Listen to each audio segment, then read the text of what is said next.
اس کے بعد اشتراکی نظام کی طرف آتے ہیں، سوشلزم کی طرف آتے ہیں۔ تو سوشلزم کیا ہے؟ سوشلزم وہ نظام ہے جو عوامل پیداوار، مثلا زمین، آلات، فیکٹریوں وغیرہ کے مالکانہ حقوق صرف ریاست کے پاس ہونے کو تسلیم کرتا ہے، یعنی کہ ان ساری عوامل پیداوار اصلا ریاست کے ہیں۔ سوشلزم کی جو بنیاد ہے وہ اس پر ہے کہ ملکیت عام ہے، ملکیت مشترک ہے، یعنی جو پیداوار کے جو عوامل ہیں ان کے جو مالکانہ حقوق ہیں وہ ریاست کے پاس ہے، تو ان کی ملکیت مشترک یعنی سوشل ہوتی ہے، اور ریاست اپنے منصوبہ سازی کے ادارے کے ذریعے سے تمام اقتصادی فیصلے لیتی ہے، یعنی کہاں پر کیا پروڈکٹ کرنا ہے، کیا پروڈکشن کرنا ہے، اور کس یعنی سیکٹر کے اندر جو ہے وہ کرنی ہے، سرمایہ کرنی ہے، یہ ساری چیزیں فیصلے جو ہے گورنمنٹ لیتی ہے۔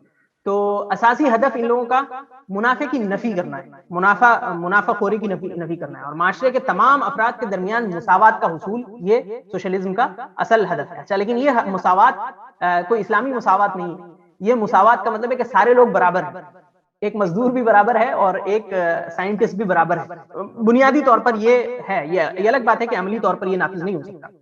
تو ان کا جو بنیادی اصول ہے وہ دولت کے جو ہے وہ سماج کی مشترکہ ملکیت ہے، سماج کی مشترکہ ملکیت ہے دولت، اور فرد کا اس میں کوئی حق نہیں، اور ریاست معاشرے کی نیابت کرتے ہوئے سرمایہ پر نگراں ہوتی ہے، اور اس کا جو بانی ہے وہ کارل مارکس۔ اور مزید ویڈیوز کو دیکھنے کے لیے آپ ہمارے YouTube چینل کو سبسکرائب کریں۔ فجزاکم اللہ خیرا۔